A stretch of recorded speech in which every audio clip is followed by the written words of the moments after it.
Amerika Serikat melalui Komandan Komando Pusat Brad Cooper menyatakan militernya berhasil melumpuhkan kekuatan militer Iran lewat operasi bernama Epic Fury. Kemampuan Iran untuk menyerang keluar wilayahnya disebut sudah jauh berkurang. Di tengah klaim kemenangan militer Amerika Serikat atas Iran, muncul sinyal penarikan pasukan dalam waktu dekat. Presiden Donald Trump menyatakan dalam waktu 2 hingga 3 minggu ke depan pasukannya akan pergi. Menurut Trump, misi utama memastikan Iran tidak memiliki senjata nuklir telah tercapai. Pardon me for interrupting. The U.S. will be gone or done with the war in I think with 2 or 3 weeks. Not 3 weeks. If it is We'll 3 leave weeks, because then it there's will no be reason past for us to do this. deadline. Look, problem with the Strait, a guy can take a mine, drop it in the water, and say, "Oh, it's unsafe." It's not like you're taking out an army or you're taking out a country or they can drop it, or you can take a machine gun from the shore and shoot a few bullets at a ship, or maybe an over-the-shoulder missile, small missiles. That's not for us. That'll be for France. That'll be for whoever's using the Strait. Kita lanjutkan perbincangan saudara dengan pengamat Timur Tengah, Hasibullah Satrawi. Pak Hasibullah masih bersama kami? Ya, Mas Ian, siap. Pak Hasibullah, tadi kita sempat membahas terkait dengan statement dari Trump soal akan menghentikan perang 2-3 pekan ke depan dan juga akan meninggalkan Selat Hormuz begitu. Apakah artinya Anda merasa apakah ini betul-betul secara makna demikian atau ada strategi lain? Mengingat juga Trump menyebutkan kepada sekutu mereka terkait dengan cari minyakmu sendiri begitu. Apakah Anda merasa statement ini betul-betul demikian akan mengakhiri perang dan juga meninggalkan Selat Hormuz? Ya, saya rasa memang salah satu ciri atau karakter daripada Presiden Trump ini bahwa sepak terjangnya tidak mudah ditebak, jadi unpredictable, dan pada waktu yang bersamaan ibaratnya dia bisa tidak hanya satu fokus tapi banyak fokus yang bisa dimainkan di dalam satu statement ataupun satu taktik yang dia gunakan. Dan menurut saya semua kepentingannya adalah disusun sedemikian rupa dalam satu pukulan sehingga bisa kemudian mengirim pesan kepada banyak pihak. Saya menduga dengan kuat yang disampaikan oleh Presiden Trump yang pertama sudah pasti tujuannya adalah bagaimana bisa memaksa Iran yang sampai sekarang tidak mau tunduk, tidak mau mengikuti skenario yang ditetapkan itu agar bisa ditaklukkan, agar bisa dibuat membungkuk istilahnya, ditaklukkan ya. Tapi sekali lagi Iran sampai sekarang tidak menunjukkan itu. Justru pernyataan-pernyataannya adalah pernyataan yang melawan dan masih punya kekuatan. Dan itu tentu menjadi sebuah tantangan tersendiri bagi Presiden Trump. Karena itu strategi 2 tangan yang biasa digunakan itu betul-betul menurut saya dioperasikan dengan katakanlah kemampuan yang paling tinggi. Jadi di satu sisi dia gunakan katakanlah kebijakan atau kelonggaran diplomasi yang sangat kuat, dikasih ultimatum asalnya 2 hari lalu kemudian diperpanjang menjadi 5 hari dan sekarang diperpanjang lagi menjadi 6 hari.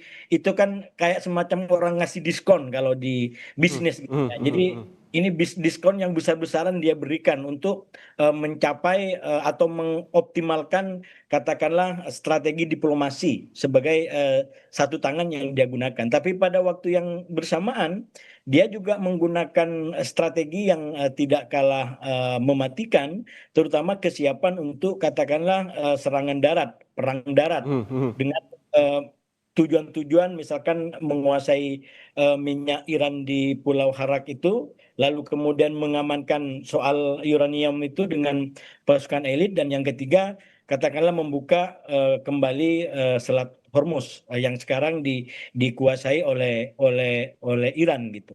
Nah, ini menurut saya sekarang betul-betul didorong oleh Trump agar dia dapat salah satunya.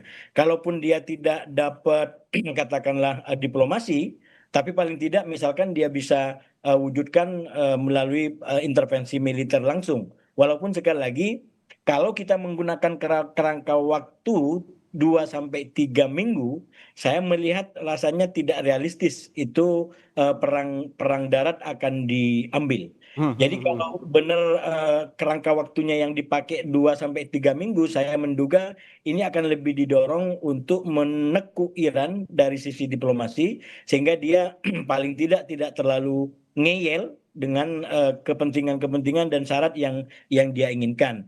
Nah, sekali lagi menariknya Donald Trump ini, walaupun dia punya kepentingan itu, pernyataan yang sama di momen yang sama juga dia dorong untuk bagaimana juga bisa menyerempet katakanlah mitra-mitranya, para sekutunya terutama di Eropa yang sebenarnya memang dalam pemerintahan Trump kedua itu sudah tidak berjalan sesuai dengan yang diharapkan atau yang terjadi selama ini. Malah bisa kita sampaikan hubungan di antara Trump dengan sekutu Eropa atau dengan NATO sekarang itu berada dalam ujian sejarah yang belum pernah terjadi sebelumnya, dan ini menurut saya bisa jadi dampaknya lebih besar daripada apa yang dia Oke, lakukan di Iran oke, gitu. Karena kalau oke. dengan Iran memang itu adalah musuh mereka secara laten selama ini, tapi Amerika akan bermusuhan dengan Eropa, itu menurut saya bagi kedua belah pihak itu betul-betul tidak terbayangkan. Dan Oke. persoalan Hormuz itu kebetulan masih cukup waktunya sedikit soal Hormuz, Mas. Silakan Pak, lanjutkan. Ya, dan persoalan Hormuz itu kemudian menjadi persoalan yang serius bagi Eropa. Karena kita tahu Eropa ini sekarang juga mengalami kekurangan katakanlah energi gara-gara perang mereka dengan Rusia. Rusia juga membatasi di situ, minyaknya juga dibatasi di situ. Kalau kemudian Hormuz juga menjadi tertutup seperti sekarang, itu kalau tidak dengan lihai, Eropa juga bisa mengalami dampak lebih besar daripada perang ini. Sementara pada waktu yang bersamaan, Eropa tidak bisa serta-merta mengikuti gaya katakanlah politik luar negeri Trump yang mungkin secara nilai-nilai diplomasi tradisional selama ini dipedomani dengan sangat kuat oleh Eropa. Misalkan menghormati hukum internasional, kemudian menghormati persekutuan yang ada gitu dan saling menjaga. Nah, sementara Trump itu seakan-akan justru ingin lebih dekat kepada Putin, kepada Rusia daripada katakanlah dengan Eropa. Karena itu ini menjadi kayak semacam tantangan tersendiri bagi Eropa bagaimana akan menghadapi situasi ke depan. Nah, oleh karena itu menurut saya apa yang disampaikan oleh Trump yang terbaru itu kita akan lihat besok perkembangannya terkait Selat Hormuz seperti apa, karena kita ikutin bahwa kalau tidak salah di Inggris itu akan terjadi pertemuan untuk mengambil sikap seperti apa terkait dengan langkah-langkah ke depan untuk menghadapi Selat Hormuz yang sampai sekarang belum berpihak kepada kepentingan masyarakat internasional karena Iran mengganggu katakanlah menggunakan kebijakan yang tidak menormalkan laju dan lalu lintas daripada aktivitas di laut di Selat Hormuz. Jadi Iran sendiri menurut saya juga saya yakin akan mengkalkulasi, karena kalau dia akhirnya juga berhadapan dengan Eropa, katakanlah Eropa mengambil langkah militer walaupun tidak mau dibawa Trump misalkan tersendiri, itu juga akan membuat ya Iran akan makin banyak mendapatkan musuh. Jadi saya menduga Iran sendiri akan lebih mengkalkulasi ulang. Misalkan yang terbaru kita ikutin pernyataan dari Rouhani, salah satu mantan pemimpin di Iran yang juga mulai mengajak pimpinan-pimpinan di Iran untuk lebih taktis dan lebih strategis dalam mengkaji kebijakannya ke depan. Karena kalau sampai katakanlah menjadi musuh bagi semua, itu ya mungkin Iran punya kemampuan minimalnya sampai hari ini dia bisa bertahan, tapi kalau musuhnya adalah semua, saya yakin tidak akan ada orang yang mampu memusuhi semua. Jadi kita tetap butuh untuk suatu saat mengurangi musuh, meminimalisir musuh sehingga potensi yang kita punya juga tidak habis karena menghadapi musuh-musuh yang ada. Begitu, Mas. Oke, Pak Hasibullah, kalau kita lihat pernyataan Trump tadi juga yang disebutkan oleh Pak Hasibullah terkait dengan Hormuz begitu, kan secara kata-kata begitu bisa diartikan ungkapan Trump ini adalah cari minyakmu sendiri, ini seolah-olah ngambek gitu ke negara sekutu. Apakah ini sebetulnya sinyal Amerika ini ditinggalkan oleh sekutu, walaupun di sisi lain oleh negara-negara sekutu ini juga ada tantangan tersendiri terkait dengan Selat Hormuz ini? Kalau saya baca secara adil dalam tanda kutip, asal muasal krisis atau hubungan yang kurang harmoni di antara Trump dengan sekutu ini kan sebenarnya juga dimulai dari Presiden Trump sendiri.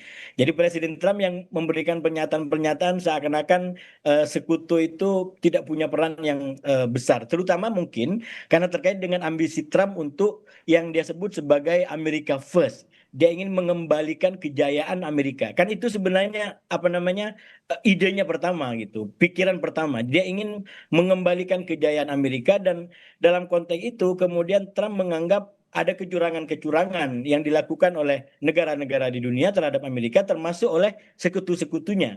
Karena itu kemudian muncul kayak semacam ungkit-ungkit jasa kalau Oke. mungkin dalam konteks di bahasa di Indonesia ya. Misalkan dalam katakanlah perang Afghanistan itu sempat diungkit-ungkit itu negara sekutu ada di mana, itu kan kebanyakan kita yang berperang, mereka mungkin cuman bahasa saya jalan-jalan ke Afghanistan misalkan gitu ya, dan itu membuat ketersinggungan tersendiri gitu. Belum lagi katakanlah waktu awal-awal perang ini itu kan ya sempat juga ada tawaran bahwa kita akan bantu, tapi kemudian Trump mengambil sikap ya ngapain bantu sekarang, ini sudah mau selesai gitu kan. Oke. Jadi itu kurang enak, memang kurang enak, dan menurut saya yang memulai adalah justru Presiden Trump dengan katakanlah ambisi untuk mewujudkan program-program yang ingin dia persembahkan kepada rakyat Amerika yang disebut Oke. sebagai America First itu.